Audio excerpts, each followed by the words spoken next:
ചില പ്രശ്നങ്ങളുണ്ടെന്ന് തോന്നുന്നു. ശ്രീ അനിൽകുമാറാണ്, പയ്യന്നൂരിൽ നിന്നാണ്. ശ്രീ അനിൽകുമാർ, ഈ മലയാളിയുടെ സ്വന്തമാണ് ശ്രീനിവാസൻ എന്നൊക്കെ പറയുമ്പോഴും കണ്ണൂരുകാർക്ക് ഒരു പ്രത്യേകമായ ഒരു കൂടുതൽ അവകാശം എപ്പോഴും ശ്രീനിവാസന് മേലുണ്ട്. എങ്ങനെയാണ് കണ്ണൂരിൽ നിന്നുള്ള താങ്കൾ ഇതിനെക്കുറിച്ച് പറയുന്നത്? അദ്ദേഹം കണ്ണൂര് പട്യം സ്വദേശിയാണ്. അദ്ദേഹം ഒരു ആക്ഷേപഹാസ്യത്തിന്റെ ഒരു നല്ലൊരു പര്യായമാണ്. അതുകൂടാതെ നാടോടിക്കാറ്റിലെ അദ്ദേഹത്തിന്റെ ഒരു ഡയലോഗ് ഉണ്ട്, എല്ലാത്തിനും അതിൻ്റെതായ സമയമുണ്ട് ദാസ എന്നുള്ള ഒരു ഡയലോഗ് എപ്പോഴും എല്ലാവരും അങ്ങോട്ടും ഇങ്ങോട്ടും പറഞ്ഞുകൊണ്ടിരിക്കുന്ന ഡയലോഗാണ്. രണ്ടാമത് അദ്ദേഹത്തിന്റെ ഒരു കോമഡി എന്ന് പറഞ്ഞ ഒരു ഹാസ്യം നിറഞ്ഞൊരു ഡയലോഗാണ് ഈ നാടോടിക്കാറ്റിൽ തന്നെ ഇവര് രണ്ടുപേരെയും അറസ്റ്റ് ചെയ്ത് കൊണ്ടുപോകുന്നുണ്ട്, CI പോടുന്ന CI കഥാപാത്രം. അപ്പൊ അവിടുന്ന് മോഹൻലാലിനോട് ശ്രീനിവാസനോട് ചോദിക്കുന്നുണ്ട്, മലയാളികളായോട് ചോദിക്കുകയാണ് ഇവിടെ പരിചയക്കാരൊക്കെ ഉണ്ടോന്ന്. അന്നേരം മോഹൻലാലിന്റെ ദാസം പറയുന്നുണ്ട് ഒരുപാട് പരിചയക്കാരുണ്ട്, പക്ഷെ അവരുടെ ഒന്നും മേൽവിലാസം കയ്യിലില്ല എന്ന്. അപ്പോ വിജയം പറയുന്നു അതെ മേൽവിലാസം ഇല്ലാത്ത നാട്ടുകാരാണ് അധികമെന്ന്. അങ്ങനെ ഒരുപാട് തമാശകൾക്ക് ഉടമസ്ഥനാണ് അദ്ദേഹം. അദ്ദേഹത്തിന്റെ ആത്മാവിന് നിത്യശാന്തിക്കായി പ്രവർത്തിക്കുന്നു. ശരി, ഇങ്ങനെ ഓരോ മനുഷ്യർക്കും ഒട്ടേറെ ഡയലോഗുകൾ ശ്രീനിവാസൻ്റെതായി പറയാൻ ഉണ്ടാവും. ശ്രീ ജയരാജനാണ് മലപ്പുറത്ത് നിന്ന്. ശ്രീ ജയരാജൻ, താങ്കൾ എങ്ങനെയാണ് തൻ്റെ അതുല്യമായ പ്രതിഭയാൽ മലയാളിയുടെ മനസ്സുകളിലേക്ക് ചിരിയുടെ കയ്യൊപ്പിട്ട ശ്രീനിവാസനെ ഓർക്കുന്നത്? നമസ്കാരം. നമസ്കാരം. പിന്നെ എനിക്ക് ശ്രീനിവാസ സാറിന്റെ ഏറ്റവും ഇഷ്ടപ്പെട്ട പടം പൊന്മുട്ട ഇടുന്ന താറാവ് എന്ന സിനിമയാണ്. കാരണം ഞാനൊരു ഗോൾഡ് സ്മിത്താണ്. ഓക്കെ. അപ്പോൾ അതിൽ അദ്ദേഹം അഭിനയിച്ചിരിക്കുന്ന ഓരോ രംഗങ്ങളും ഞങ്ങളുടെയൊക്കെ ജീവിതത്തിലേക്ക് ഓരോ ദിവസങ്ങളും കടന്നു വന്ന രംഗങ്ങളും അതുപോലെ അനുഭവ സമ്പത്തും ഒക്കെയാണ്. അതുപോലെ അതിൻ്റെ അകത്തെ പാട്ട് സീന് ഇപ്പോഴും മറക്കാൻ പറ്റില്ല. പച്ചപ്പ് നിറഞ്ഞ ആ പാട്ടിനൊക്കെ എന്ന് പറയുമ്പോഴേ ഒരു ഒരു ഒരു പ്രണയവും അതുപോലെ ആ കുഞ്ഞിന്റെ കാതു കുത്തുന്ന രംഗങ്ങളും ഒക്കെ മനസ്സിനെ വല്ലാതെ എന്താ പറയാ, പണ്ട് കാലങ്ങളിലെല്ലാം കുഞ്ഞുങ്ങളുടെ കാതുകുത്തെല്ലാം നാട്ടിൽ അങ്ങനെ ആയിരുന്നല്ലോ. അല്ലാതെ അങ്ങനെയായിരുന്നു. കാരണം വീട്ടുകാർക്ക് ഇത് വലിയ ആഘോഷവും കുത്താൻ ചെല്ലുന്ന ഞങ്ങൾ തട്ടാമാർക്ക് അത് വലിയൊരു സങ്കടവുമായിരുന്നു. കാരണം കുഞ്ഞിന്റെ കാതിലേക്ക് ഒരു മുള്ളു കുത്തി ഇറക്കമാണല്ലോ. അത് ഏതോ ഒരു പ്രത്യേക മുള്ളല്ലേ ഇറക്കുന്നത്? അത് ആദ്യമൊക്കെ ഈ നാരകത്തിന്റെ മുള്ളായിരുന്നു, നാരകം എന്ന് പറയും. നാരകത്തിന്റെ മുള്ള. പിന്നെ അത് വെള്ളിയിൽ ആക്കി തീർത്തു. അപ്പം വീട്ടുകാർക്ക് വലിയൊരു ആഘോഷമാണ്. കുട്ടിയുടെ കാതുകുത്ത് വലിയ സംഭവമാണല്ലോ.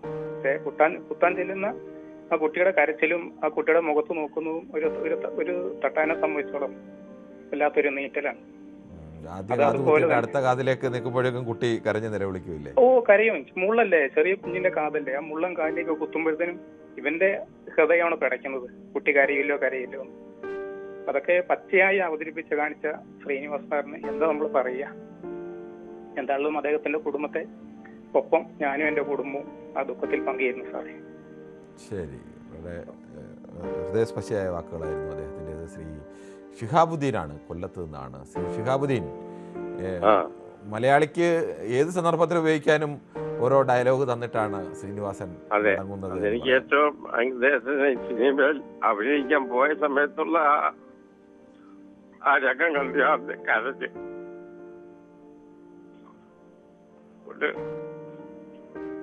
നടനായി മാറാൻ വേണ്ടി അദ്ദേഹം പോയി.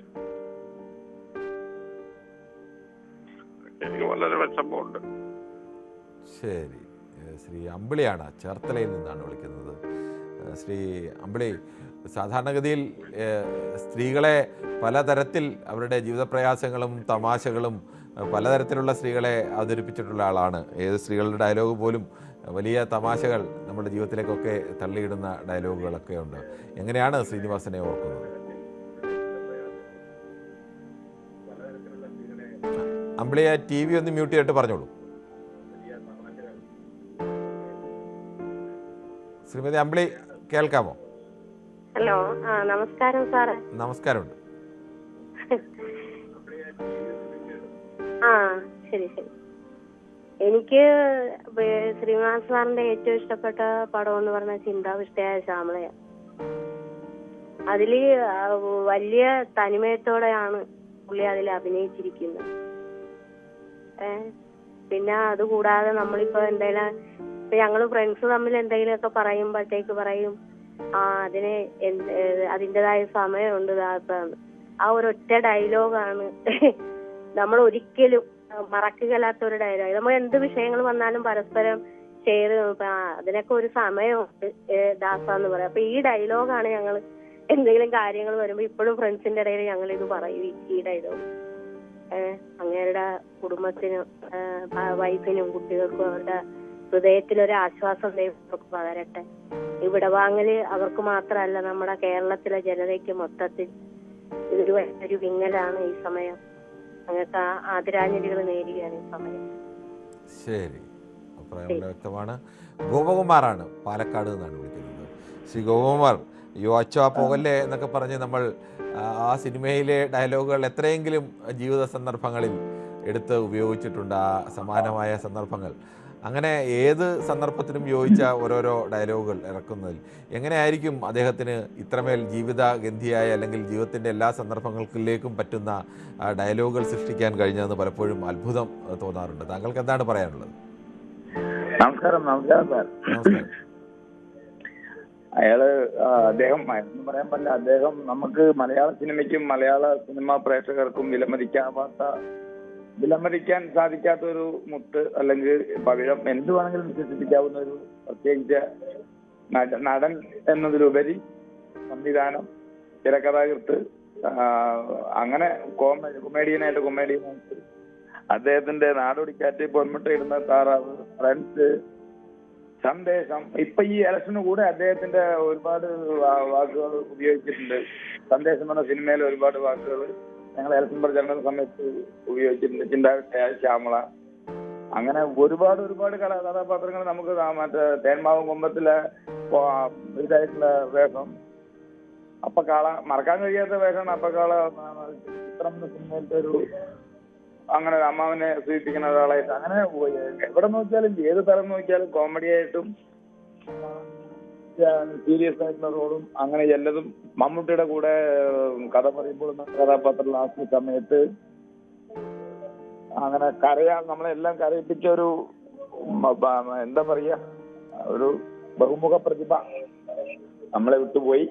ഇനി ആ വിടവ് നികത്താൻ മലയാള സിനിമയ്ക്ക് ഒരുപാട് കാലം കാത്തിരിക്കേണ്ടി വരും. ഇങ്ങനെ ബഹുമുഖ പ്രതിഭനെ വീണ്ടും മലയാള സിനിമയ്ക്ക് വേറെ ആരെങ്കിലും ഉണ്ടാവട്ടെ. ഉണ്ടാവാനുള്ള സാധ്യത ഇല്ല, എങ്കിലും നമുക്ക് ആശിക്കാം. കുട്ടിയാണ് മണിമലയിൽ നിന്നാണ് വിളിക്കുന്നത്. ഒരു ഇടതു പ്രവർത്തകനായ താങ്കൾക്ക് ഒരു കഴിഞ്ഞ 35 വർഷത്തിനിടയിൽ 91 സന്ദേശം ഇറങ്ങിയതിന് ശേഷം എപ്പോഴൊക്കെ തെരഞ്ഞെടുപ്പുകളാണ് തോൽവിയും പരാജയമൊക്കെ വിജയമൊക്കെ ഉണ്ടാവും. അപ്പോൾ തെരഞ്ഞെടുപ്പ് തോൽക്കുമ്പോഴൊക്കെ സ്ഥിരമായി കളിയാക്കാനായി ആളുകൾ ഉപയോഗിക്കുന്നതാണ് ശ്രീനിവാസൻ്റെ ഈ സന്ദേശത്തിലെ സഖാവെ നമ്മളെന്തുകൊണ്ട് തോറ്റു എന്നുള്ള ഈ ഡയലോഗുമൊക്കെ. അങ്ങനെ ഏത് സന്ദർഭത്തിൽ ഉപയോഗിക്കാൻ കഴിയുന്ന ഡയലോഗുകളായാലും ശ്രീനിവാസൻ്റേതായിട്ടുണ്ട്.